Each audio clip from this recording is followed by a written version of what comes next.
Hey, good evening, ladies and gentlemen, and to our web audience, and to Philip, who just walked in. So we are here in a very volatile year that is unfolding before our eyes. For whatever reason, maybe that's the way I'm wired, but I always am cognizant and try to pay attention to what we call connecting the dots. You know, when you live in a moment, you only see the immediate here and now. When you climb up on a mountain, you see the horizon, you see the bigger picture. I always think about 1911, exactly 100 years ago, and no one had a clue what was coming in that century. By no means am I trying to compare, God forbid, anything close to what happened last century, but the most important thing is that there's an unknown element. But yet the seeds are all there. Because anything that happened after 1911 were already, the seeds were sowed. The seeds of discontent, the seeds of revolution, of transition. And today, perhaps even more so, especially as I've mentioned many times, technology accelerates everything and amplifies everything. And then suddenly, in this year 2011, which is 11 years into the new century, there is a flurry of events that are very clearly not momentary ones. So true, the first year in the 21st century, 2001,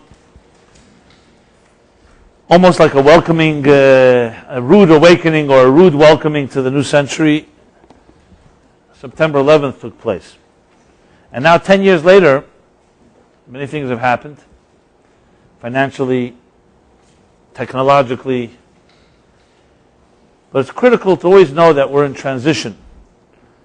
And the wise people that have the ability, as it says, Ezur Chacham Haraya Sanelad, which means who is the wise person? The person who sees the birthing. The word nolad in Hebrew means that which is born, that which will be born, the birthing. Now why does that signify a wise person? Because most of us look at the symptoms. We look at the moment. And we don't necessarily see what it will give birth to. But the wise person doesn't just look at what's now, but looks at what will come out of it. Now you may say, well, many of us are quite aware of consequences of our behavior. But nevertheless, wisdom isn't just being aware, wisdom is acting on it. Many of us are aware and we do exactly the wrong thing, even though we're aware. Which just makes even question whether you are maybe more insane than you think you are. Because if one thing you don't see, or you've never been burned before, it's one thing. But if you've been burned and time and again, and you know that the likelihood is that this cause will create that effect, you put your hand in fire and it gets burned the first time, it's one thing. Second time. But if you know that's what happens, and you know that's the birthing, you don't act on it, it's not very wise. But what happens? Our emotions get the better of us, obviously. And when the emotions get the better, the emotions tend to cloud the bigger picture. Emotions look at the moment. They work by impulse. The mind, at its best, works by reflection. It reflects. Thinks about things. Pauses. Now, purely having a mind without a heart, obviously, is also not healthy. Then you remain detached. You remain cerebral. You remain always on the fence, perhaps, because there's always risks. So the real beautiful combination of a healthy person, a secure person, is using the mind at its full strength to analyze and research and reflect.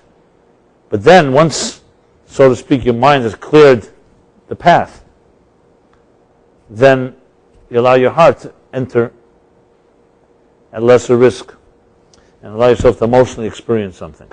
So Ezur Chacham Harayas Hanelad, who is the wise person the one who sees the birthing. In Hasidic thought, the Nolad also sometimes refers to one of the classic and most powerful teachings of the Baal Shem Tov, and that is the concept of perpetual creation. That even though when we look with our naked eyes and with our naked senses, we see an inanimate universe, which means if we were to imagine this room without people in it, it's an inanimate room, chairs, tables, walls.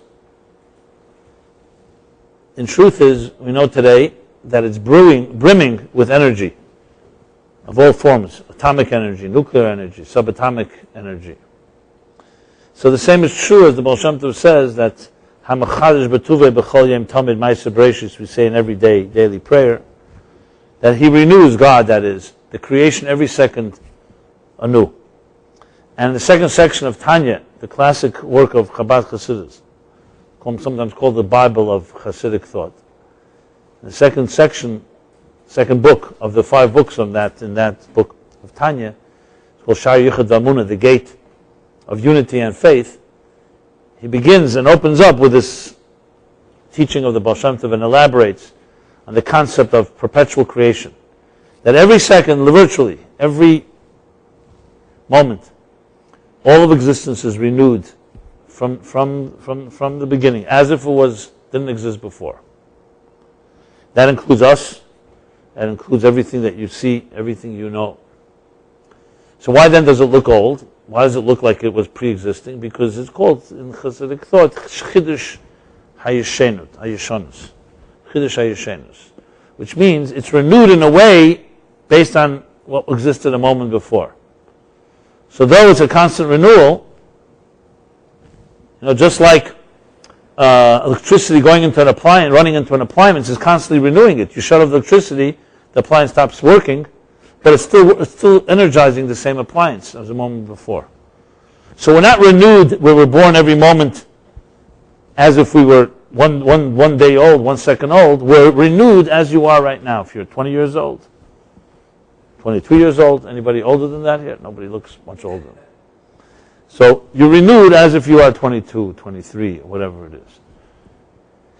But never think that that means there's less renewal. It just means it's already a gift. God is saying you, I'm not just renewing you, I'm also giving you the experience and memory of what happened a moment before. Because imagine if we were really renewed, we'd constantly make new mistakes again because we would not remember what we did yesterday. So here we have the benefit of the best of both worlds. You have your past, even though I know some people would like to erase it, but you have your past and all things you learn from it, but you also have the power to renew. That means you're not trapped by your past. That's the power of this concept of Chidush Yeshenus. So it's new, but it's within the parameters that exist.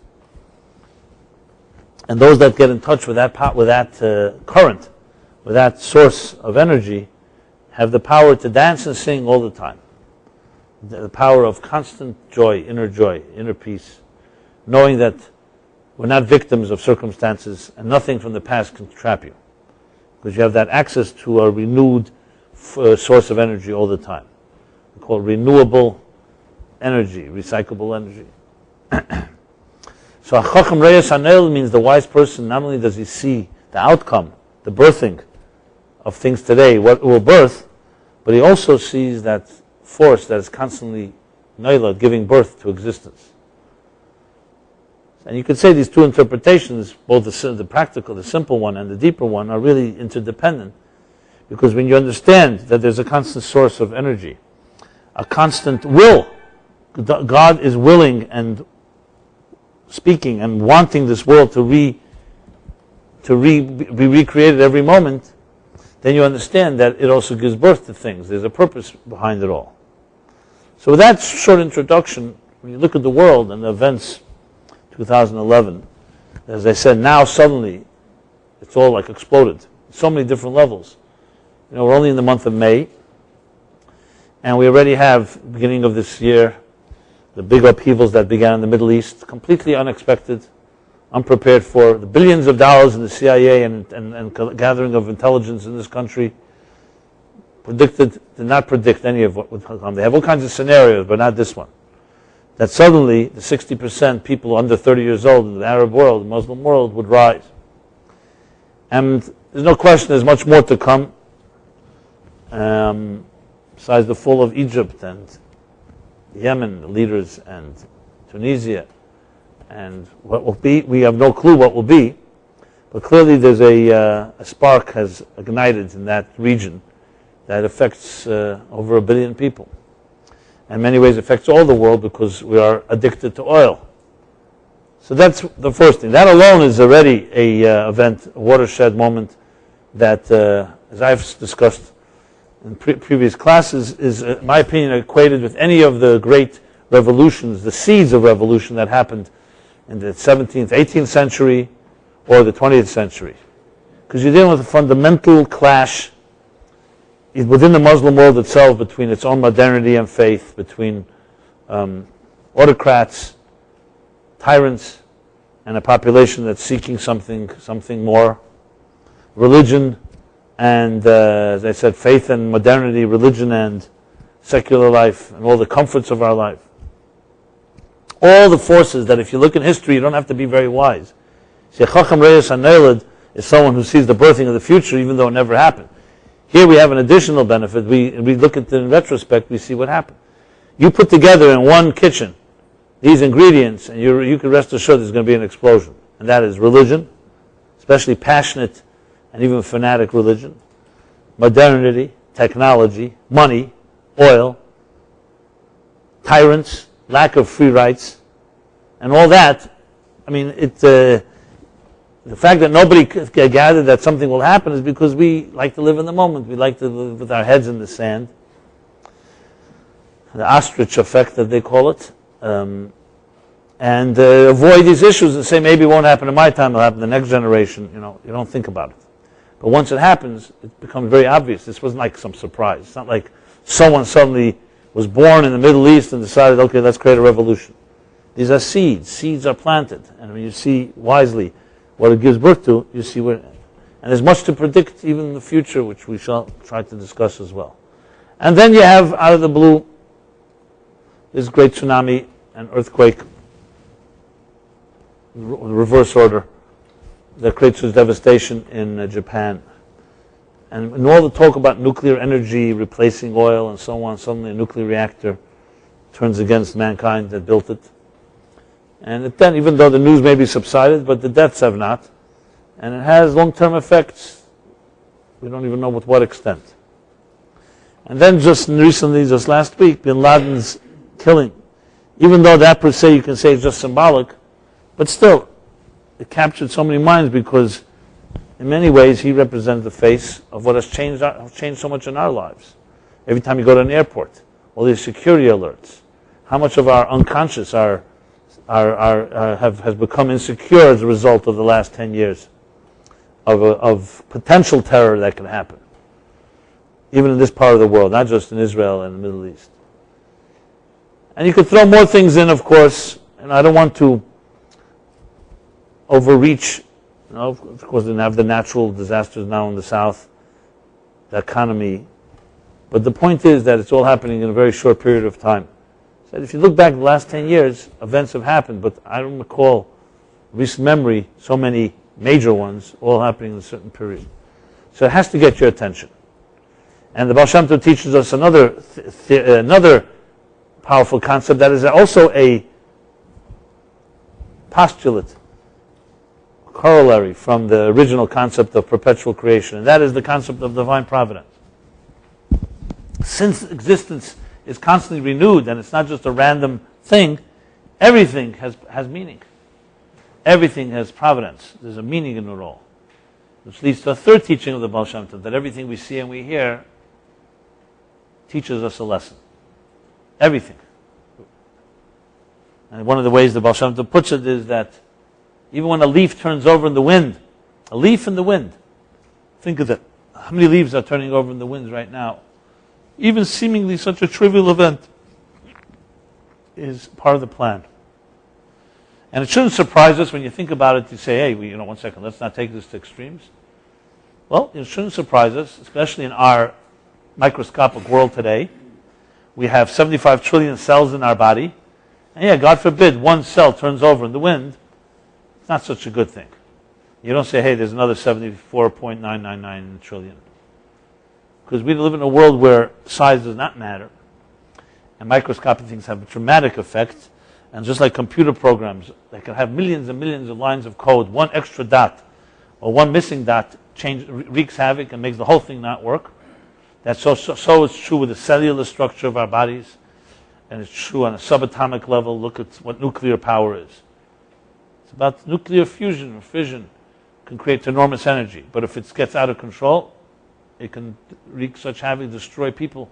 Because what it does is it attacks the inner workings of our bodies and our existence. That's what radioactivity is about. So when you go into those inner dimensions, little things make a big difference. So it shouldn't surprise us that a leaf turning in the wind, maybe to our naked eyes, we don't see much about it, but who knows what it does for the balance of things. Butterfly effect. There are things today we understand it's completely unfathomable, the whole ecosystems of how nature works and how nature even adjusts when human beings destroy its balance. Everything. You ever see how, if you ever see the studies or these shows where they show you how a forest regenerates after a forest fire.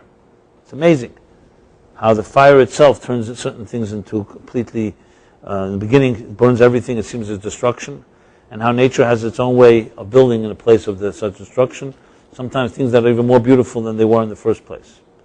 So there's a mystery to the whole existence, and we know that today. Wiser, as a Chacham Reyes Haneled, is also this, to understand a leaf in the wind may not mean much to the naked eye, but to the wise person it gives a birthing to something. One thing leads to the next. Do you know the interactions you've had today, maybe casual ones with a cab driver, someone you bumped into in the street, things you think are completely insignificant? What you say or don't say can have an impact forever and ever. Most of us are not blessed to see the impact of every interaction we have. Some are. And when you see it, it's sometimes amazing. Things that, you said to somebody 20 years ago, 5 years ago, 10 years ago, for good or for bad. And an impact you wouldn't have imagined. So how much more so, how many more things are happening like that we're not aware of? So when you look at events, it's important to recognize, humbly recognize, that there's a bigger picture. There's an inside story. And there is let's call it a divine choreography. What God does not, however, choreograph is our choices. What we will do with the stage being set and the platform. How we'll react. How will we behave. That's our part.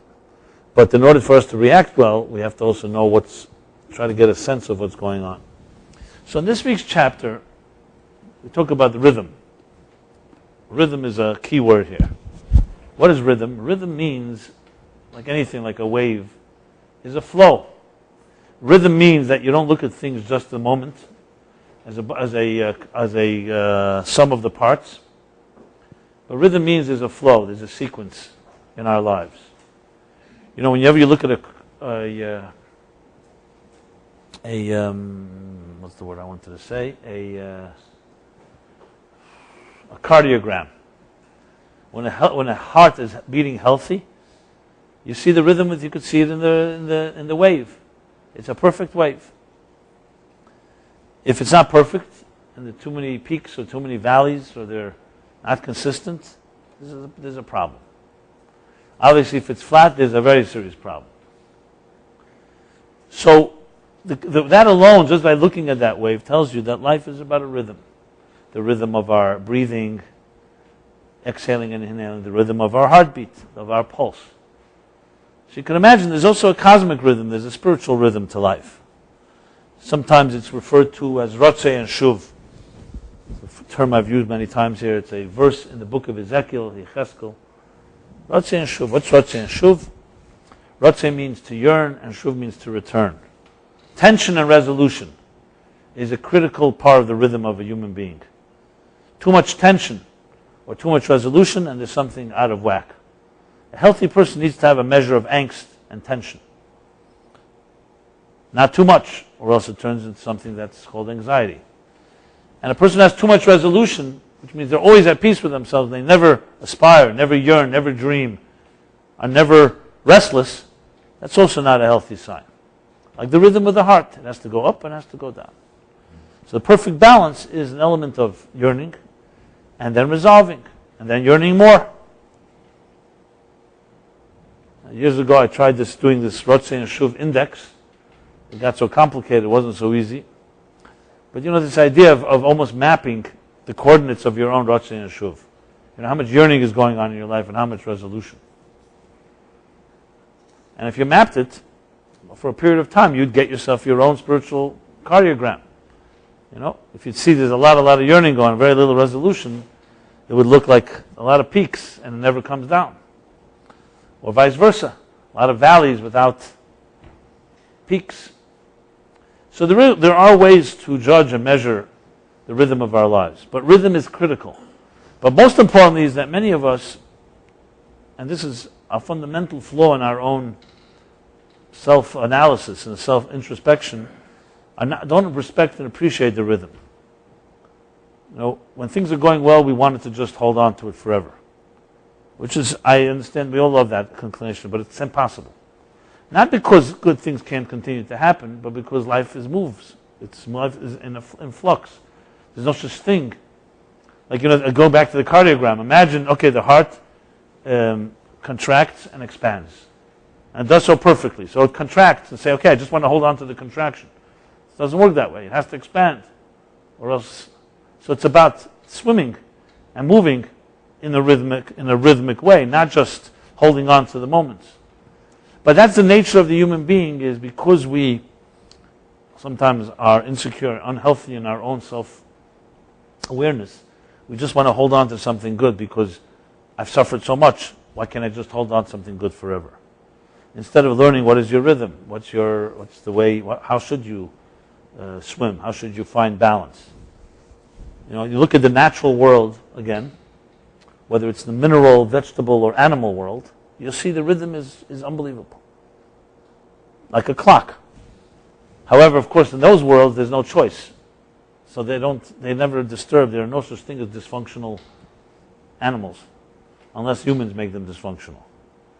There's no such thing as insecure lions or leopards or eagles or bluefish or whatever. They're healthy. They have their rhythm. They breed, protect their young, feed, hunt, die, and the cycle continues. But we humans were given this extra dimension that allows us to change the script for the better or for the worse. And that changes everything, because we can fall out of our rhythm due to choices, bad choices we make, and bad choices that our parents make, and bad choices that life makes. Sometimes just circumstances. Now that doesn't mean you can't resolve it, it just means you have to be aware of that. So in the human equation, we have to add one key thing. To get rhythm, you also need adjustments all the time. In nature, it adjusts itself. You see this all the time. You see animals, for example. You see it all the time regarding when humans try to get rid of pests. They build up immunity to it, and then they adjust. So in the natural world, there's adjustments happening without real effort. It's just the way the world works. In human beings, adjustments have to take effort. You have to work at it. In other words, if you wander off the reservation too far, you have to do something. You're not just going to correct itself. There's no market corrections. You may have wake-up calls, and you may be given signs, and you may be given many directions, but you have to make a move. As Maimonides says in The Rhythm of Things, always choose the middle path. However, if you've gone off too far to the right, he doesn't necessarily mean politically, but too far to the right in any particular way. Too kind, too giving, too spoiling yourself for others, and so on. Then the only way to get back to the middle is you have to go to the left. So if you're traveling on a road, straight, middle road, great.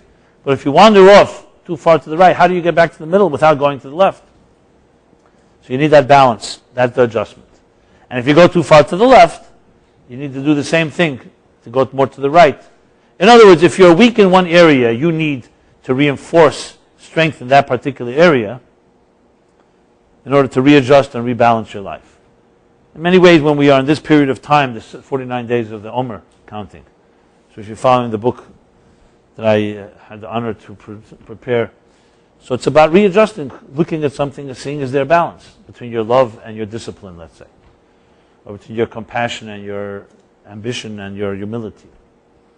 And each day deals with another aspect of that. It's all about looking at it, examining it, and adjusting.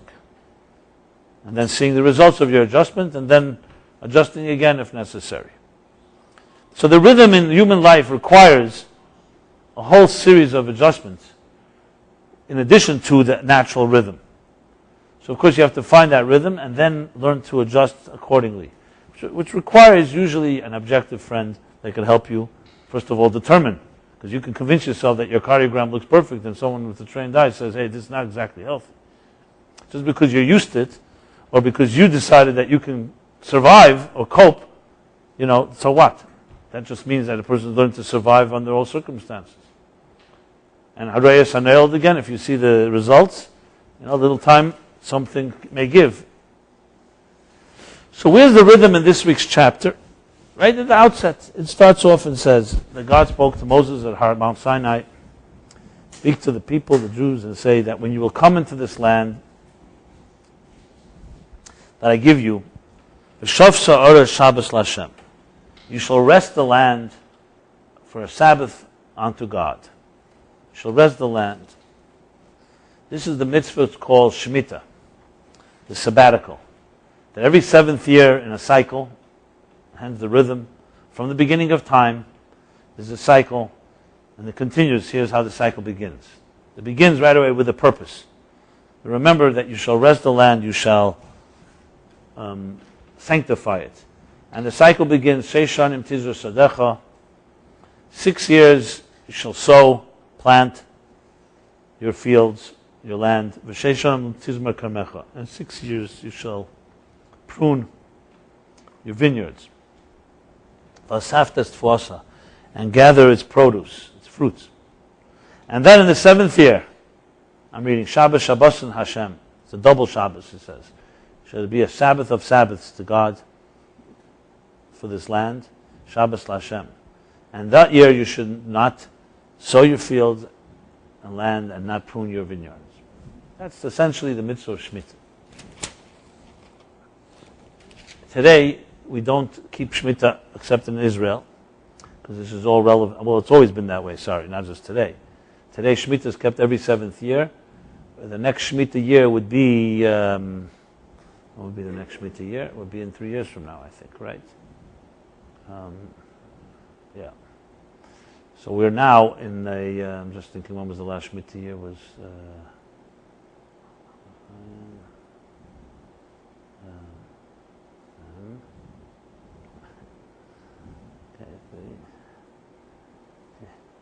Mandalad was one, and Samachalaf, yeah. Yeah, the last one was in 2008. It was a Shemitah year. So we're basically 3 years into one, so 4 years from now. So the 7th sabbatical, in Israel there's a whole series of laws of what we have to, fields should not be sowed, how you buy produce. It's a whole business. The meaning behind this mitzvah is, as the Sefer HaChinuch writes, he writes that one of the reasons he gives is that it's about remembering who owns this world.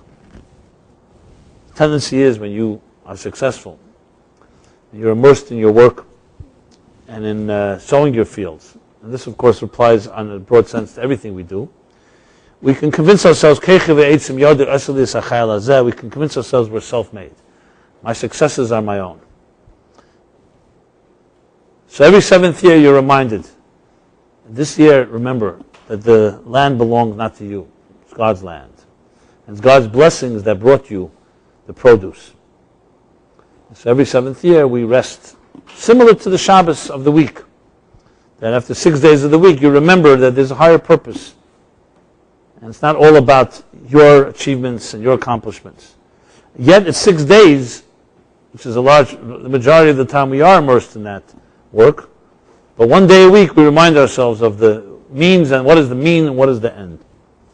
But above all, it's about a rhythm. It's about a rhythm, which we all mind you, apply. Not necessarily always in a healthy way. Even a workaholic at some point has to rest. Different societies and different times of history, the concept of rhythm was understood differently. Today, in the Western world at least, in America, New York, obviously, maybe more extreme, there's a certain accepted norm that there are 5 work days. And then there's Saturday and there's Sunday. There is a work day consists of the average 8 hours, 9 to 5. I'm not saying everybody, but that's that you eat 3 times a day, 3 meals. So in any work environment, there's time breakfast. It's usually before you go to work, but there's lunch hour, coffee breaks, tea breaks, and stuff like that. And if you think about it, yes, there's a rhythm. I'm not suggesting this is etched in stone as the only healthy rhythm, but that's the rhythm here. In Europe, there's the main meal is the afternoon meal, lunch. And those become less popular, but some countries, actually for a few hours, take off in the middle of the day and rest. I remember the first time I saw it was in Israel when I was a kid. I'm still a kid, I think, but a younger kid. And it was like, interesting, middle of the day, suddenly everything stops, stores close, everybody's going home for a nap or whatever it is. And that's when they eat the heavier meal, as opposed to in the evening, night. In the United States, it's the opposite. But the point, all I'm saying is I'm not going to start making a case which one is right, because to me they're all man-made conventions, and maybe they all have something you can learn from. Remember, if you really want to be historical about it, there was once a time where work altogether was seen as the domain for the inferior.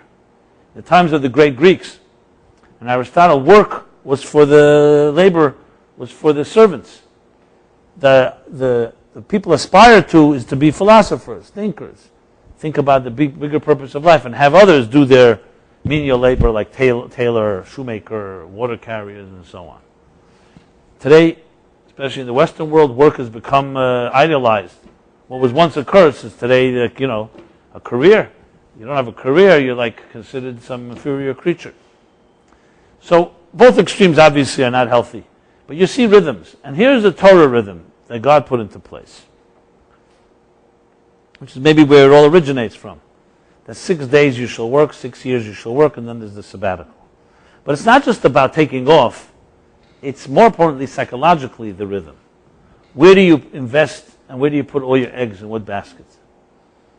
You realize that you have 2 baskets here. One is where you invest your energies. 6 years you plant, you sow, you prune. And then there is understanding the purpose of it all. And that's not an easy thing in our day and age, because of money pressures and because of social pressure and because of the need to survive, work. The 6 years have become complete dominant and the 7th is almost gone. There was once an expression, the expression in some holy books, that more than Jews kept the Shabbos kept the Jews. So more than you do for Shabbos, Shabbos does for you. What does that mean? Simple words. That the human psyche requires an ability to rise above material activities. It's necessary, not optional. Though you can get away without it, doesn't mean that it's healthy. It just means you're able to compensate. So there's a healthy element. As a matter of fact, one of the things the Chinuch also writes about the sabbatical, about the Shemitah, and I've never checked it out in science, says that actually resting the field in a strange way also has an ability to regenerate it. Which makes sense, the idea of on a human level for sure makes sense. If you're working very hard, it's not just about, you see even with athletes, there's a need to cool down. There's a need to warm up exercises. There's a need to slow down before you're really going to go into something that's a very heavy work. So it's not just about gathering strength. There's also an element that is necessary even in the physiological level of things. So there's a rhythm. And what does that teach us about things? There's also a rhythm to history, and there's a rhythm to understanding upheavals. Those that are not afraid of the future are the people who have mastered the art of the rhythm. What does that mean? Not they've mastered and they know exactly how things are going to go, but they know that there has to be a rhythm and there has to be cycles. There's take an example. What is a good swimmer like? How would you define a good swimmer? You could say a good swimmer obviously knows how to swim. That goes without saying. But what really the art of swimming? It's not only knowing when to swim, it's knowing when not to swim. If a storm strikes and a good swimmer is stuck somewhere in the water and there are heavy waves, so a novice who doesn't understand how fast our energy can be drained would fight. A good swimmer knows when to stop and let yourself be carried, not to fight, gather your strength, pick your battle, so to speak. In other words, the good swimmer is the good navigator, not only the art of purely swimming. The same is true in communication and in teaching, something that is not always appreciated. There's an expression in the Talmud, "Magal tefach mechasat fachayim." You reveal 1 inch and you conceal 2. The greatest teachers are the people who you learn more from what they conceal than what they tell you. Not conceal as in a secret or like withholding it, but what they don't say. Because a good teacher is educating people in methodology, how to learn to grow on their own. So there's what the person says and there's what they don't say. Sometimes you discover years later that a teacher knew the answer and they didn't tell it to you. Not because they were trying to be cruel or withholding, but because it was important for you to learn how to walk on your own. And it gets, of course, more complicated than that. Of course. The idea of between the lines. There's something to be said, and there are things that should not be said. A person may not be ready for it. The person has to learn it on their own. So in the process of navigation on every level, whether it's communication, teaching, studying, and learning, it says when Moses, the beginning of this book of Vayikra, talks about the spaces in the Sefer Torah scroll between sections and chapters. So it says the great Moses was learning with the great God, the Torah, so God would pause between parsha to parsha, between one chapter and the next, in order for Moses to reflect. You could say, well, Moses was such a great student, why couldn't he just continue? But remember, God is also a great teacher, so everything's relative. Because everybody needs rotzeh and shuv. Everyone needs a rhythm. When to go and when to pause. And even though this sounds so simple, but the biggest mistakes most of us make is a result of our not accepting and not knowing how to align ourselves with the rhythms, fighting them. Fighting when you should be just staying back and letting yourself be float, or floating when you should be swimming, when you should be moving forward. It's a common mistake. And it's not, I'm not saying it necessarily to criticize it, because we may not understand ourselves what these rhythms are. There's a custom that under a chuppah, at the end of the ceremony, wedding ceremony, a glass is broken. And then everyone yells out Mazel Tov. Which maybe is the root of the custom that our grandmothers all taught us, that every time we were kids, we broke glasses, they would say Mazel Tov.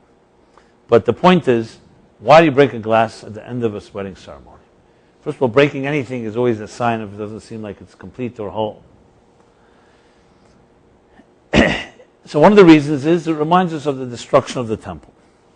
The big question is, why, of all things, of all times rather, the highest point in two people's lives? There'll be plenty of fireworks coming in any relationship. Why do they have to suddenly remember destruction just right at the end of the ceremony? That's usually a time where there's a little harmony between the spouses. Why do you have to remember it? And one of the answers is a very simple but deeply psychological answer, which also connects to what Talmud. The Talmud says, also a very weird, paradoxical, contradictory statement. It says that Moses designated, just as there are 7 days that we sit Shiva when we grieve and mourn over a person who's died, passed away, so too did he designate 7 days of Mishnah, of celebration after a wedding ceremony. I mean, how do you equate these two? We all don't know that there's death and there's life, but why put it in one sentence, in one breath, and equate them, saying just like that, just like this? There's a similar statement in the Talmud, in the Mishnah, that says, just as we diminish in joy when we enter the sad month of Av. We increase in joy when we enter the happy month of Adar. Why the need to put these together? A person is celebrating. Let them celebrate. Why do you have to remind them? We all will be reminded, unfortunately, of some sad things. Do we have to remember right at the high point of our lives? Let it just be. But you see it consistently. And the answer is an unbelievable answer, in my opinion at least. And that is because this is the secret of rhythm. It's the secret also of humility. It's recognizing that even at your high point, don't forget, a heart has to go like that. The wave goes like that. It's not just high points. And simply speaking, it means that when you are in your highest point in your life, the highest moment of joy, and you remember for a moment, it doesn't take away from your joy. You remember that there are some people in this world that are not so joyous tonight, that are broken. And you remember that there's a destruction that has affected many. That is a sign of real humility. It means you're not so all consumed with your joy. You're totally justified to be consumed. But you make a pause and remember not everybody is there yet. What does that do? It creates a level of subtlety, a level of, the word I wanted, humility, but modesty. That, God forbid, the day will come, if there should be such a day, when you are saddened by something, when you grieve. It also won't be complete, because you'll remember then that there's another side to the rhythm. The up, the mountain, the peaks. And you'll see anyone who's completely consumed with themselves, almost to the point of narcissism, in whatever it is they're doing, even if it's justified, completely consumed, with no room for anything but themselves, when they go to the other extreme, they're also completely consumed. So anyone that's 100% consumed with their personal joy, doesn't leave one room for anyone, doesn't leave one space for another person, when they, God forbid, grieve, will also be completely consumed. Because there's no release, there's no humility. Now, I'm not suggesting that it's arrogant, I'm just saying on a subtle level, something is lacking. So it's a rhythm, it's all about rhythm, and that's what the Talmud and Moses equates it to. It's not trying to say, don't be so happy because one day you're going to grieve.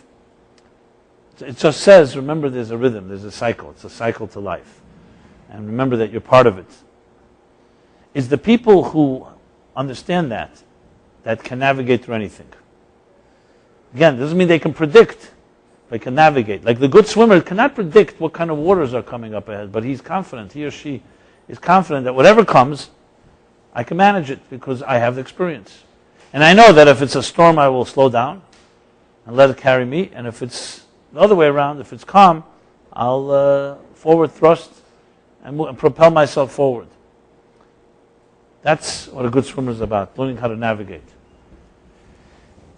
When Viktor Frankl analyzes his Holocaust survivors, people who he witnessed in the concentration camps, and he developed his logotherapy of meaning with the statement that it was only the people who really understood that their lives have meaning and purpose who were able to really navigate through it all. Not because they suffered less, not because they were less sensitive to death, it's because they understood the meaning was the deeper purpose of things.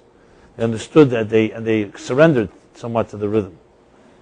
Someone who's completely control freak and thinks I have it all figured out and then realize they don't, that can be very devastating. It's almost like knowing even in the moments of highest success that there's a blessing. It's not easy because when things are going well, we usually forget. So that's what this chapter tells us, the teaching of the rhythm. So now looking at the world events today, some of them, as I said, are very unpredictable. It's probably easiest to just ignore most of it, because that way you don't have to worry about where this is all headed. There's people worried about Israel, worried about the Middle East, how it's going to affect us. What happens if Saudi Arabia suddenly goes up in flames? What will happen then with the whole oil thing? There's a lot of things you can worry about. And I know people personally call me or talk to me, email me, that are terrified. They start thinking about reality, they're just terrified. And then when you start thinking about terror attacks, you start dreaming about them, it becomes very difficult. There's that they joke to tell about this guy wakes up in a heavy sweat in the middle of the night. He's like trembling, and his wife asks him, "What happened?" He said, "I had a terrible dream." "What did you dream about?" He says, "I dreamed that God died." She says, "Well, stop thinking about stupid things. Go back to sleep." Anyway, he goes back to sleep. A little while passes. He's up again, even a bigger sweat. And he dreamt again that God died. So she says to him, if you wouldn't think about God by day, you wouldn't dream about him by night. Because the Talmud says, what you dream by night is what you think about by day. So his classic response was, "I haven't thought about God for 30 years. One of these jokes they tell. What does that mean? That maybe the best is not to think about all these things, so that way you don't dream, and that way you're going to complete denial. Now, if a person is wired that way or chooses that path, that's their business. Unfortunately, most of us are addicted to the media and to the news, which is like basically a 24/7 diet of constant breaking news, which, once upon a time we were pretty good in control of our lives with all the breaking news. But here, every second, every breakthrough, we're right on top of it. Cameras everywhere. Every time there's a little fire somewhere, I'm not saying it's not newsworthy, it's all over the place. And you can especially see the slow news days on cable TV. And they really focus on all kinds of ridiculous breaking news everywhere. And of course, I remember my father was a journalist, and I remember asking him as a kid, I said to him, "So what do you do one day if there's no news? What would you do?"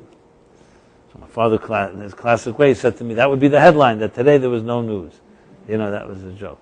Obviously, the answer as you get a little older is realize there's always news. Well, or maybe there's never news. Who knows? What is news? The moments, as I said, or the bigger picture? So when you look at the events that are unfolding now, and the only way really to understand them is in the context of rhythm. If you try to understand them in particle fashion, you're probably familiar, some of you, with quantum mechanics. So quantum mechanics has discovered the big question whether light is a wave or a particle, that it's both. And based on certain subatomic quantum rules, it depends who's measuring and when you measure and so on. And there are things that can have both properties. The difference between a particle and a wave is the difference between rhythm and moments. Is your life a series of many moments, or is it a rhythm? Whether you know what it is or not. We live our mentality, and maybe it's the easier way, is we live in moments. Like particles. Here's a piece, here's a piece, here's a piece, here's a piece. In retrospect, you can go back and connect some dots and say, now I understand the pattern. But we don't live our lives ahead of tomorrow and the next day in a rhythmic way. We live pieces, fragments. If you have a plan for your life, so the fragments have some type of organization. But it's a fundamentally different mentality than when you think in a rhythm form. In a rhythm form, waves don't work like particles. Waves are not made up of pieces. Waves are one flow, and there's just different stages of that flow where you're at. The fact that you don't know what's coming in a moment doesn't mean that there isn't a flow. But I tend to believe, and maybe this is my theory, the reason we like to live particle fashion, because it gives us the illusion of control. A particle you can put into your pocket, and I have it now. I own it. I put it on my shelf. Here it is. I have my to-do list, etc. A rhythm you can't control. A rhythm means it's endless. But imagine, God forbid, if your heartbeat was like particles. It contracts, expands, and it's all disconnected. That wouldn't be very good. The beauty of it is that it's a wave. When you look at the cardiogram, going back to that, it's constantly flowing. It's just different stages of the wave. But it's one long wave from the beginning to end. That's how you'd like to live your life, that your heart did not stop for a second. It just went through different stages. Same thing with our breathing. Look at anything healthy, you'll see it's completely wave-like, not particle-like. But as a result of our own misalignment, one of the two, misalignment, let's ask an auto mechanic, misalignment, okay. As I said, we need adjustments all the time. Misalignment, and which often creates a sense of insecurity. You need to hold on to something. Since I'm using swimming as a metaphor, let's take this metaphor all the way. God forbid, what does a person who's drowning and can't swim do? They grab onto whatever is there. And they'll grab onto a lifeguard or someone who can swim and can often drown them both because you get so desperate and so powerful. Why? Because when a person doesn't know how to swim, they grab on to an object. They don't understand that swimming is about going with the rhythm. You know, a good swimmer won't panic if there's a storm. They'll figure out how to navigate. I'm not just suggesting that you can navigate everything. There are storms that are impossible to navigate. A bad swimmer or a person who doesn't know how to swim doesn't understand. They just think they'll grab something or they'll do something. You do everything counterintuitive. Like when they teach you how to drive, and I always think how do people manage it, but you manage it when you know how to drive. Then when you get into a skid on ice, you should never do what you instinctively want to do, which is press the brakes. You have to like almost do the opposite of what your inclination is, like turn into the skid. You know, the first time it happens, it's quite terrifying, and you do everything wrong. But then you get a little more presence of mind. You could more or less navigate. Again, God forbid, no one should know of these situations. But the point is, there are many, many things in life that way. I remember once reading, I didn't look, I've looked for it, about how they weave silk from silkworms. You know, natural silk. So there's a whole process. It's very complicated because, first of all, silk is extremely delicate and so easy to tear. And if you want to really what you want to extract the silk, you need to do it very, very gently. And it's literally counterintuitive. It's like we all do. What do we do when you get all frustrated with the tangled wires? You start pulling from every place and you think it's just tear apart. Or tangled hair, etc. I don't have that problem. So, because you just, so on. But sometimes it's the art of subtlety that's required. It's like the ice skate on ice. It's the subtlety. Not dug in too deep. You have to know how to like glide. And the silkworm, there's a whole art that takes years to master of how they extract the silk. It's precisely not by pulling. It's almost like letting go, and then it allows you to releases. And that requires discipline. You know, there are different things that we do often. We try to be aggressive, and it just doesn't work. There are many, many examples of this. Of course, psychologically, when you speak to people, and so on. But it's all about a rhythm and being able to exercise restraint. Have you ever tried it out? Like, let's say you meet somebody, you're sitting with someone, they may drive you crazy. You want to wring their neck. You know, whatever it is, they're blocked, or they say things that are... And often you do wring their neck. But what about when you try the other way? Restraint. You know, really maturely stopping yourself. There's a certain power to that. And you feel it later. Like it's not just pride. The sense of understanding that restraint can often get more than you want than the other way around. Obviously, part of rhythm is knowing when to exercise restraint and when not to. Then it's not a black and white type of thing. So to go back to the picture of history, Kierkegaard wrote that we could only understand our lives backwards, but we have to live our lives frontward. We humans have adjusted ourselves due to misalignments and primarily due to insecurity. That you have to grab onto something to hold for your security, and it's exactly opposite of what really works. Hoarding and holding on to something when you're drowning is just pushing over the inevitable. And we stop ourselves from really appreciating the rhythm of life. When a person is feeling very depressed or dark, things don't seem to be working, the hardest challenge is how to teach that, to give that person confidence that they should know that this is not their final resting place. Because that's what happens. Everything closes in on you. And you say, it's impossible. I can't get out of this. That's part of the demoralization that comes from any real pain. Those that enter that pain with a certain sense of rhythm and meaning, as I said before, transcendence, so then, even in the dark moment, they may not understand it, but they know somewhere deep down that there's a rhythm here too. It doesn't justify it, it doesn't the pain, it doesn't make it less. It just means you're not the end of your rope.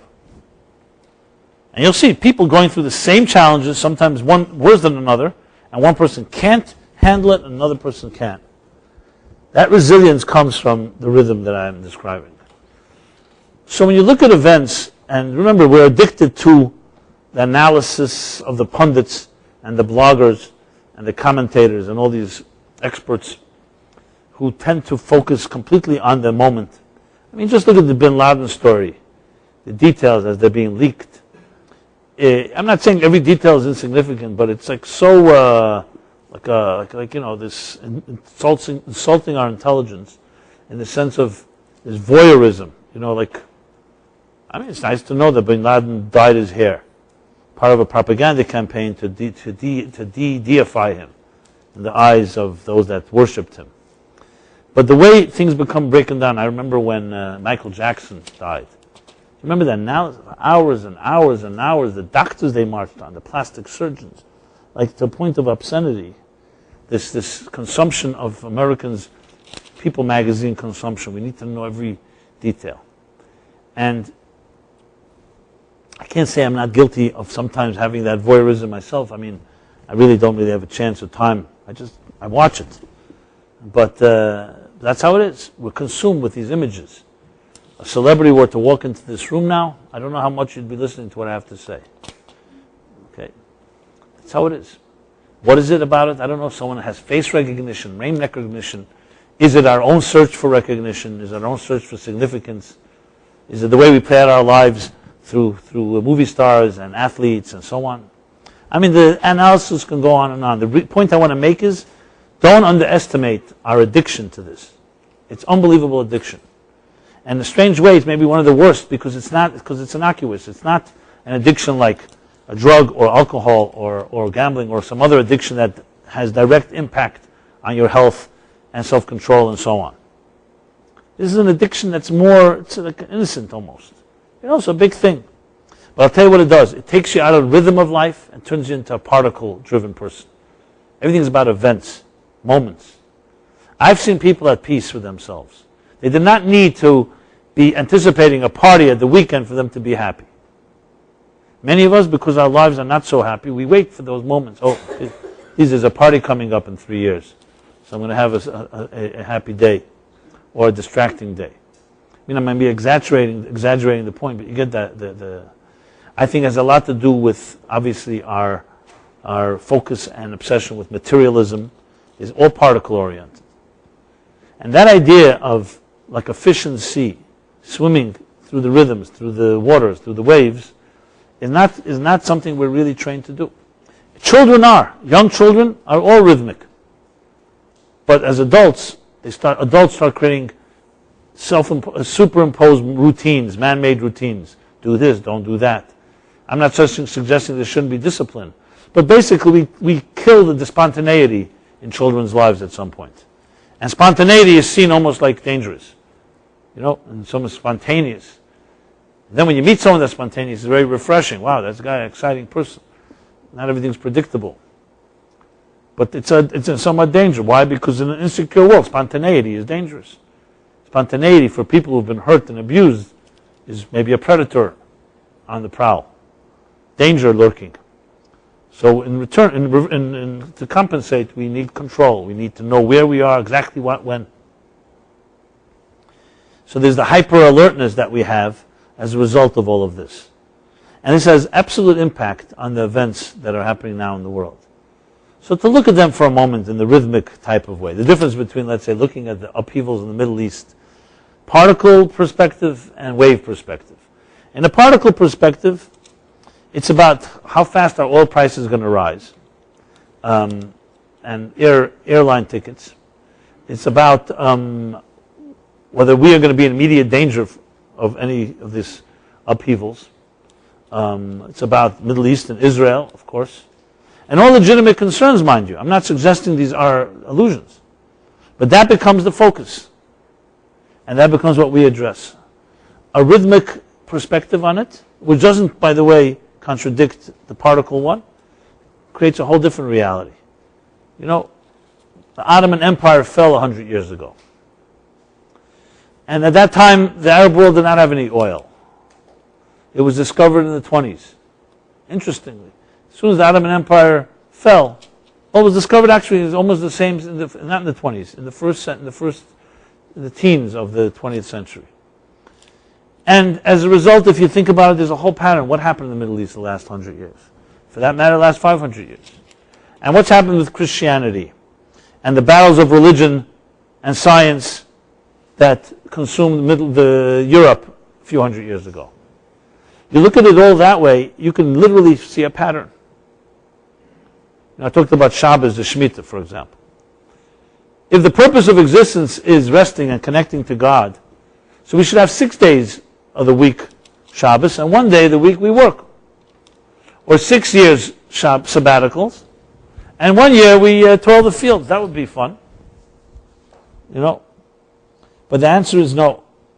God did not create the universe for us to escape material life. He wants us to enter this material world with all its challenges, and there learn to sanctify it. So the purpose of existence is 6 weeks, or the 6 years, the 6 days.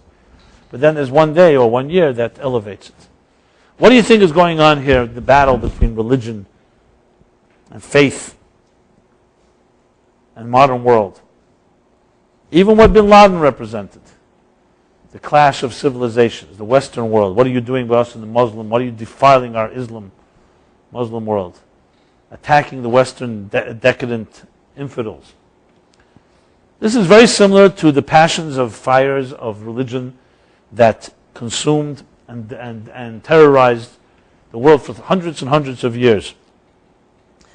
Whether it was called the Inquisition or pogroms or the church's persecution of scientists. The story of Galileo when he proclaimed this thing, the church forced him to recant because it contradicted church doctrine.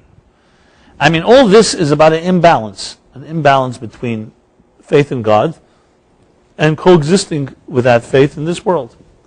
It's an imbalance between the 6 years of being involved in mundane work and the Shabbos. Too much Shabbos is destructive. Too much materialism is also destructive. That's called rhythm, finding the right balance. It says in the Sifri, in the Medrash, that somebody, just like there's a mitzvah to rest on Shabbos, it's also a mitzvah to work 6 days of the week. So there's some people who maybe don't keep the Shabbos mitzvah, and there's some people who don't keep the other one. You need both. God puts you in this world, He wants you to work. He wants you to toil. Adam l'amel yavalad, a person was created to produce. But production is a means to a higher end. So when you look at events in the world with this type of rhythmic lens, number one is everything becomes less extreme, becomes less, what's the word, sharp, less sharp, dulled in a way, because it's a rhythm. This doesn't mean there is no danger lurking, and this doesn't mean we shouldn't be vigilant and careful. But it means there's a picture emerging, and the picture that it's emerging is one that's making its peace with God. The Middle East will go through its market correction, reality check, hopefully with the least amount of pain. And that's also up to us how fast we learn from the experience. But it's a rhythm of history. The rhythm is that this material world has to be coexisting with faith and the divine. And the same is true with events, even events like tsunamis and other natural disasters that the insurance company call acts of God. So it's true we can't control these events, and we also cannot minimize the deaths that they cause. And I'm not justifying them in some way, but to say that because they happen we all lay down and die, that's also not the case. There is a rhythm, there is a balance, and we learn to pick ourselves up and move forward. There will be people, you read about the depression, people who committed suicide because they became financially ruined. And also recently, it disturbs us all, but it's even worse than that, because you start thinking money was enough reason for a person to decide to take their life. That money was worth more than their lives. It's not natural. Usually, we'll do everything to spend all our money to save our lives, medicine-wise and so on. Which billionaire would not spend money to save his life and say, I need the money more than my life? But here, for some reason, money, pride, reputation, so I understand they're all deep things. But it's something really distorted. I'm not judging anyone in that situation. Get desperate You do acts that you may regret later, or maybe you saw it as an option, God forbid, people suicidal in families and stuff like that. But you see a major distortion. It's just not natural. Nobody ever would do that. Now, I'm using an extreme example, but it just shows you that this is not rhythmic living. There's no balance. One of the beautiful things I mentioned very often, Abraham was an unbelievable philosopher. But with all his philosophy and his theology and his ideas and his faith, he knew the key secret to the future was building a family in the spirit of his legacy. And that was his commitment, L'man Asher Yitzaveh, that he committed to building a family that would perpetuate his legacy. Now you may think that's like, not what's so brilliant about that. Everyone understands that. Yeah, show me another person in history that did that. Aristotle was a brilliant man, no one denies. Socrates, Plato, all the great thinkers and writers those periods. How come none of them left children and grandchildren that perpetuated their ideas? Was it that they didn't value that? Became they so involved with their own philosophies they forgot about their families? Did they not value the need to perpetuate? In many ways to understand it, but they're living in the moment. Maybe it was their own self-worship. Maybe it was ego. You become a great philosopher. The world needs your philosophy. There's no time for children. So the brilliance of an Abraham, the humility to be both a great thinker and understand, don't live for the moment, there's generations to come, is not such a simple matter. Not many have mastered that art. That's called rhythm. That's someone who understands history as a continuum, like a marathon, that each generation carries the baton and continues what happened before. Midgets that stand on the shoulders of giants. That we are a process as opposed to an event. Even redemption, Geula in Jewish thought, is a process. It concludes with an event, but it's a process that began at the beginning of time. That every good deed that a human being does lasts forever, never dies. And when that all accumulates, it changes the world. This too, you may think is so obvious. It's not obvious. This is not the way most people thought. Some authors attribute this concept to Jews. The Jews understood history as a process. It was not common understanding, because if it was, all those empires would have thought about the process. How come they didn't think about it? How come they self-destructed? Were you the one that also said misalignment? Disalignment? Oh, okay. Good. We have the vocabulary committee in information. I appreciate it. You learn, I'd rather learn on the job. So what is it that they didn't get? They didn't get was, yes, their successes. Just like here, for 6 years, they didn't know how to keep Shabbos. They didn't know how to pause. Their successes completely overwhelmed them. And they thought that what I'm doing now is more important than ever anything. And then it all ends. It is only those that hold on to that type of vision that allow themselves to see a rhythm of history. Now, for us to see it is in a way not such a big thing as for Abraham. Imagine Abraham is in the beginning of time. How did he know what's going to unfold? So that's pretty amazing. A pioneer should think like that. The first one to think in terms of a rhythm, a flow.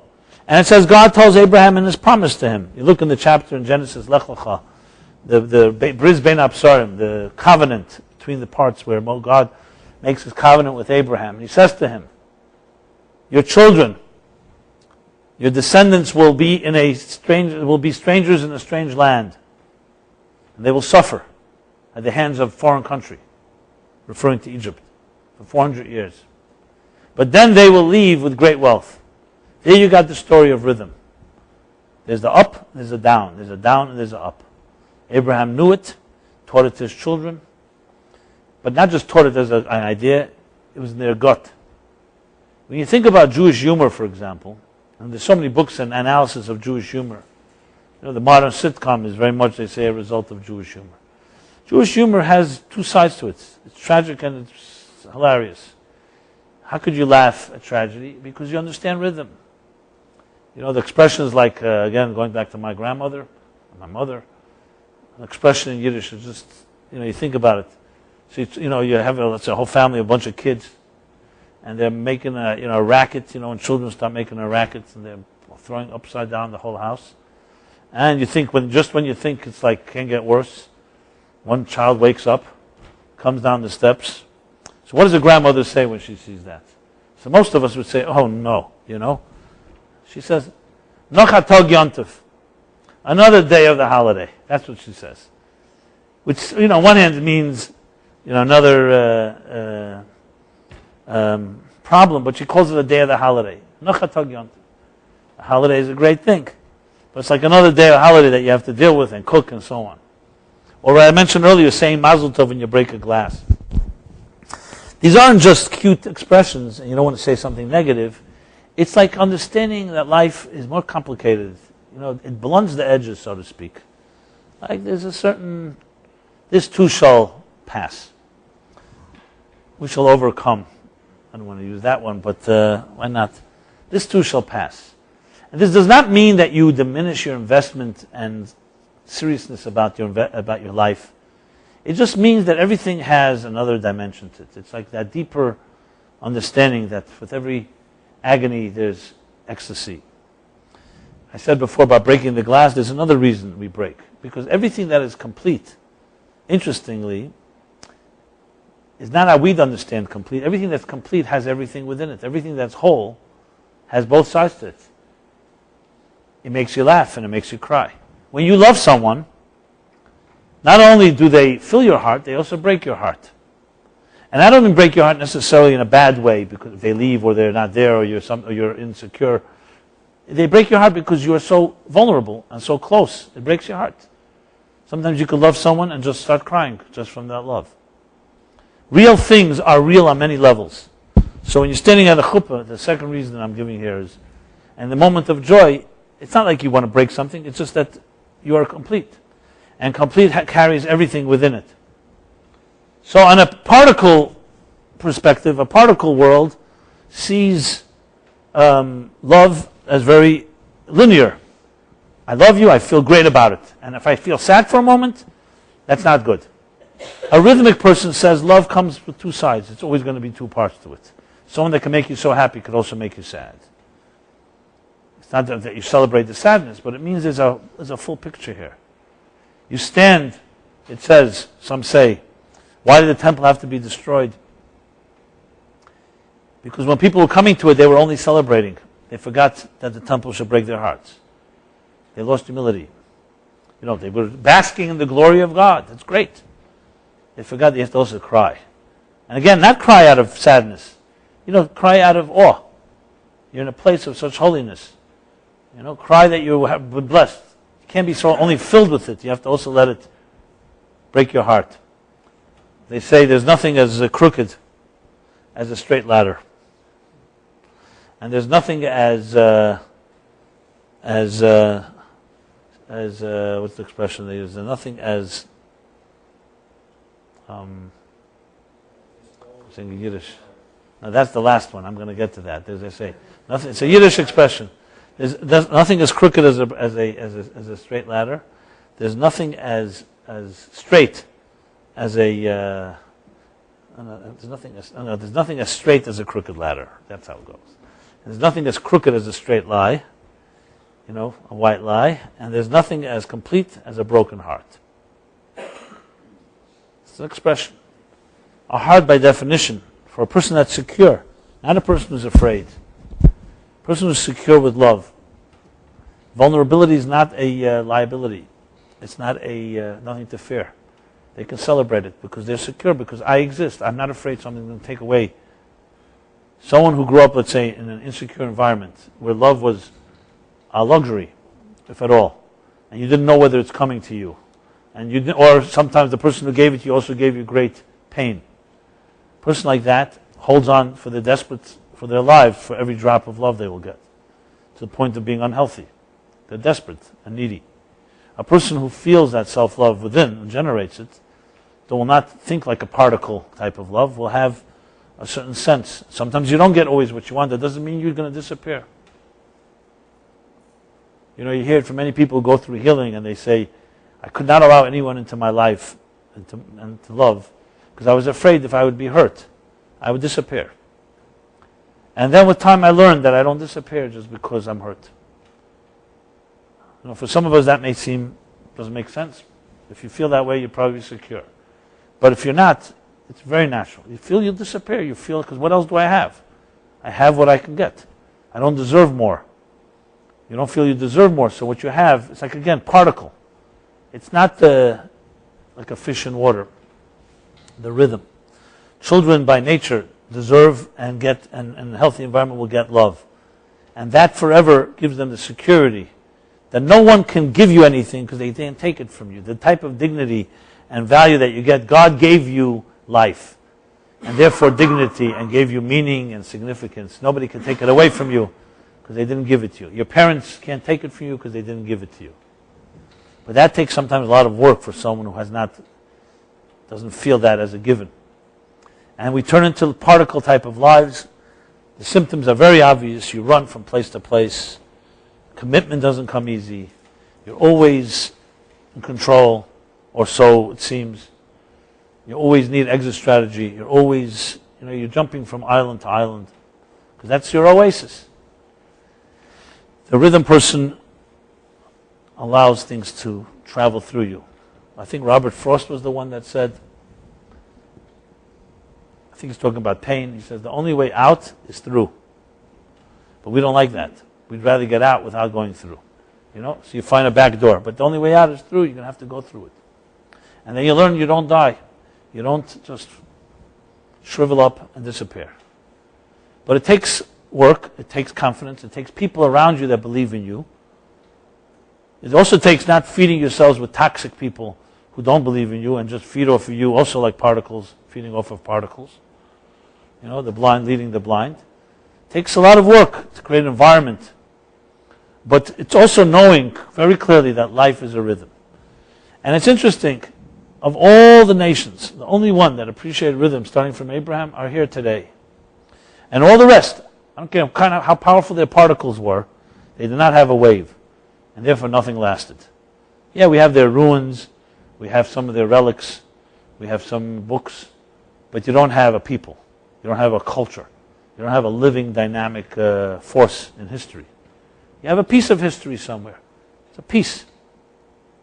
I often think, when you think of the pyramids in Egypt, they so worshipped life, or death you can say, that the pharaohs wanted to immortalize themselves. The way it was to do was to build a pyramid, a sphinx, and bury alive, they say, some of their soulmates.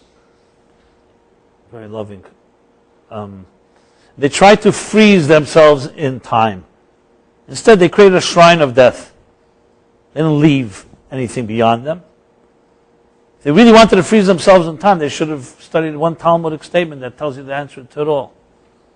It says, Yaakov Avinu in the Torah, the only man doesn't say death. Yaakov Avinu le mes. When it says in the chapter Vayechi, the end of Genesis, it doesn't say Vayomas Yaakov, that Jacob died. It says they mourned him, they grieved him, they embalmed him, they eulogized him, everything. But it doesn't say he died. So the Talmud says, why doesn't it? So it says, because he didn't die. The Talmud says, but they eulogized him, they buried him, they embalmed him, they did everything that you do to someone that died. The Talmud answers, Ma zare b'chaim, avhu b'chaim. Just as his children are alive, so too is he alive. Why didn't the pharaohs realize that if they leave children with their legacy, they would be alive through their children? They had to freeze themselves because it was about me, the particle, the ego. That was how they saw life. I wonder what kind of children they yielded, that that's the way they thought they would be immortalized. Only if I remain here.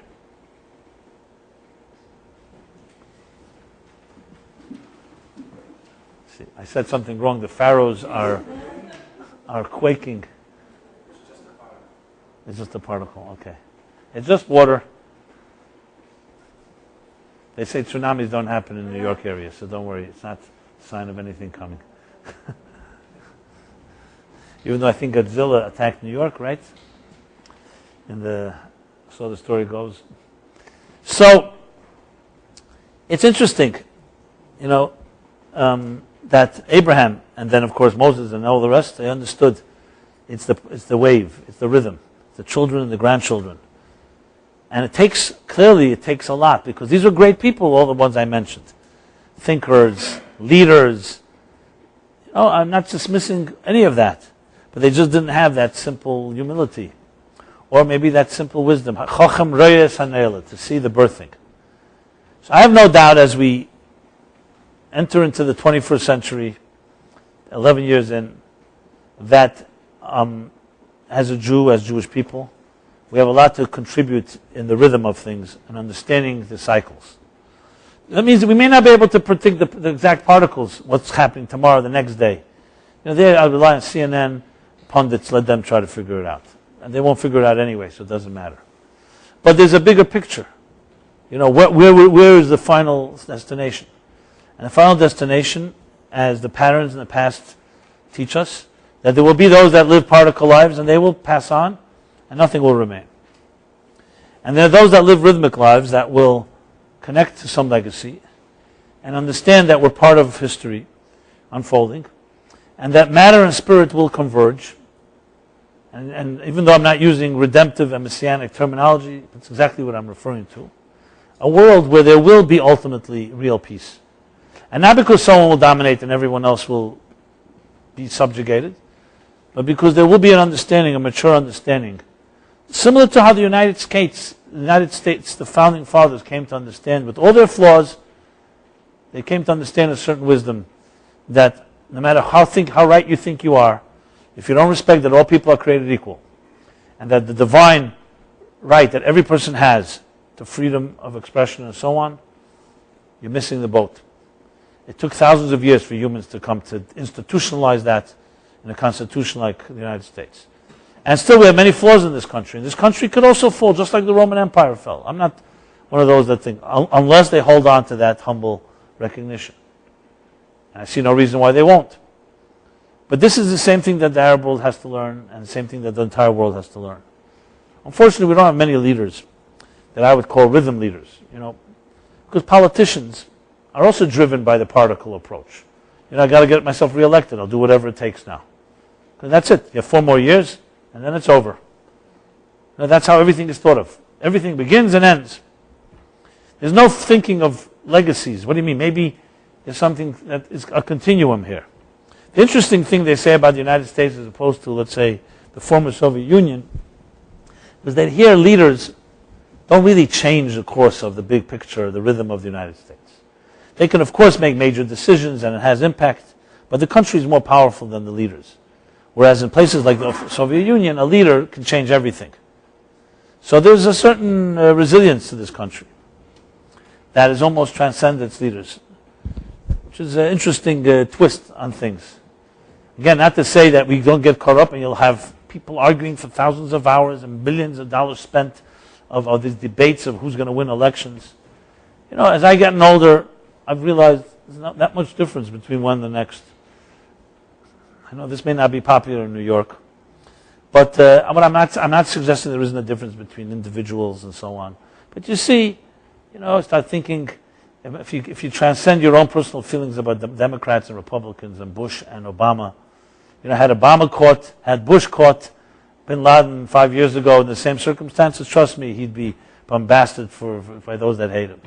And those that don't like Obama will, it's a lot of personal and emotional stuff. But in the big picture of things, it's a lot less significant, in my personal view. Again, that doesn't mean moments don't matter, but in the big scheme of things, they matter less, let's put it that way. So, chill out. That's basically what we need to do. And when it comes down to it, I think that there are challenges, and we shouldn't be naive. Don't get me wrong, I don't think that we're living in a safe world. There's that many dangers lurking. And when, God forbid, someone's struck by this danger, you don't think in terms of rhythms. I understand that. But the big picture is still there, just because we don't always see it. Just because I'm paranoid doesn't mean no one wants to get me. You know that one. Just because we can't see the rhythms when we're suffering doesn't mean there are no rhythms. So it's a matter of really seeing the big picture before you have to deal with the details. And each piece is part of the puzzle. I hopefully will try to address some of it as I can understand it. The Middle East clashes, and I see it pretty clearly based on the similar wars in the house of Abraham and throughout history. It's very much similar pattern. Again, it doesn't play itself in the same out, maybe different characters, different countries, But there's a pattern. There has to be a pattern when you're dealing with such forces at work. And then there are other forces as well. Perhaps our biggest challenge, to sum up, for us, relevant to us, is our battle with materialism. The complacency and apathy to real spiritual values because materialism is worshipped. Money, power, the here and now. The media, advertising, all feeds the particle lifestyle. Get it now. You're missing. Even our obsession with youth and with beauty, everyone should be beautiful, but not appreciating that aging is a process and you can't stop it. Just even seeing some people's faces at 80 years old, their face looks remade 1,000 times. And it's not consistent with the person. There's the obsession with the look. And again, I'm not judging anyone. Everyone should do whatever they think is for their vanity. But it's a different way of looking at life. We will age. And you can't stop that. And if you look at age as a liability, it's one thing. But if you look at age as aging wine and more experience, you want to also abort that process. In the Torah, there's great respect for the aged. Go to the sage and for counsel. We almost don't have that concept in our times. We look at the aged as people either who are just a burden on our economy, waiting to die, playing, like one guy told me, plays literally in Florida 6 days, talk about 6 years, 6 hours a day of golf, and then he goes watches his favorite shows and then goes out to dinner and so on. But he's a smart guy, and he's deteriorating. He said that's his culture. And he told me once, he says, my theory is the golf course is one step closer to the cemetery. They're very similar. They look long, flowing meadows and grass with little holes in the ground. That's the way he wants to put it to me. I wanted to cry. He's telling me what he's doing. He says, that's how it is. What is it? It was, I think, Mark Twain that wrote that he wants to live his last years in Manchester because it'll make the transition to death easier. That's what he writes. I've been to Manchester. I know what he meant. It is a little depressing there. So this is called a culture of death, waiting to die. And you've peaked. You're out. How much brain power, experience power lies in retirement villages of people who learned hard way, trial and error, that we don't access. That's an example where rhythm is completely ignored in face of the immediate particle. Money is very, very particle driven. It's how much you have right now, control, power, and so on. As I said again, I'm not suggesting the particle don't have its value, but it's completely distorted if you don't have the rhythm. So our challenge is how we look into our own lives and not be completely seduced, addicted to the particles, whatever they may be. To step back and understand there's a bigger picture. One of the saddest things that I deal with all the time, not the saddest per se in trauma value, in trauma they're sadder, but is this constant search of people, especially in New York, for their soulmate. The struggle to find your bashert, struggle to find the person you can love. And I see it as like a symptom of such disease in all our standards. Because what do you think suffers most when there's no rhythm? As I said, it's children, family, your own love. Because love is a completely rhythmic thing. Love is not a particle. Love is not a noun, it's a verb. I'm sorry, love is not a verb, it's a noun. That's a mistake. It's a noun, it's a state of being, it's not an act. Today love is seen, most people hear the word love, they think of it as a verb, making love. It's a verb, technique. Sexuality is action instead of a state of being. Intimacy is a state of being. You're in an intimate state. The Torah calls sexuality knowledge, to know someone. That's like rhythmic. It's not act-oriented. It's not action-oriented. And you see it affects tremendously. And it's like almost, I think to myself, I just started to think this, the forces that are feeding this continue to feed it. And I don't know how that ever can be resolved at the root. The only way is literally completely educating children in a new way. Educating their whole sexual evolution as they grow into adults. Literally at the root. That's the only way in a real big sense. But then you have to deal with what you have, adults that have grown up in a society that has programmed them and trained them to think a certain way. And it affects issues like commitment. Why be committed? Commitment is like rhythm. Better to just, I get what I want, and then I move on. or I don't move on, but it's all conditional. And it's a big challenge, and I really struggle with this all the time, case by case. You try to help people. You really want to do is you have to really basically deprogram people and try to pull them out of the matrix to start seeing things a little differently. But as we all know, it's not so easy to wean someone from a steady diet that makes them think a certain way. And I'm not suggesting I have it all worked out and I'm like the guy that's on top of the mountain figured out, but I think I see it. And seeing this is very sad. And the years roll on. We're just beginning to see the second generation of dysfunctionality emerging in the United States. Remember the 50s was still a pretty innocent baby boom age. We're now 50, 60, 70 years from World War II. So it's a whole new stage of things. It's also a rhythm, and it's interesting to see how it evolves. I mean, I predict, and I see it happening, there's going to be a backlash. When misery reaches a certain new bottom, there's always a backlash. And once there's a grassroots backlash, it has very big power. It's also part of the rhythm. I think some books document that in every historical process, there's 4 steps or 5 steps. First, a nation suffers terribly. People suffer terribly. They build a new nation. They peak economically and so on. Then, of course, they get corrupt. And then they fall and someone else comes into power and the process begins again. They say now we're at the end of the peak and so on. And this is pretty much documented in the cycle of history. You start desperate, United States, one's desperate, people are desperate. They build something, it takes growing pains. Then you appreciate your growth, but then you indulge in it, get corrupt, fall, and a new misery begins. And then a new growth, a new revolution against the old, etc., etc. So whether it happens faster now because of technology, we wait and see. So to conclude, let me say this. You have to have your Shabbos in place, because it will do for you more than what you do for it. Your sabbatical. We all have our 6 days, we have our 6 years, we have our immersion.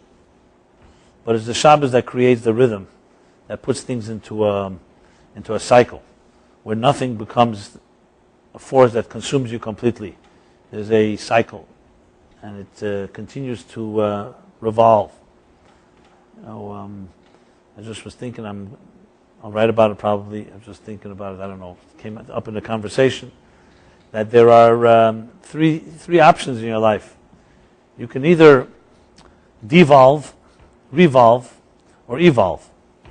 And it's something like those 3 types of people. People who make things happen, evolve. People who watch things happen, revolve. They're just watching things and they just stay where they are, but they see everything. And there are people who devolve. That's people who ask what happened. And life is a precipice. It's a mountain. Don't ever think it's a plateau. As I said with the swimming, you're either going up or you're going down. Just because you feel it or you don't feel it doesn't change the reality.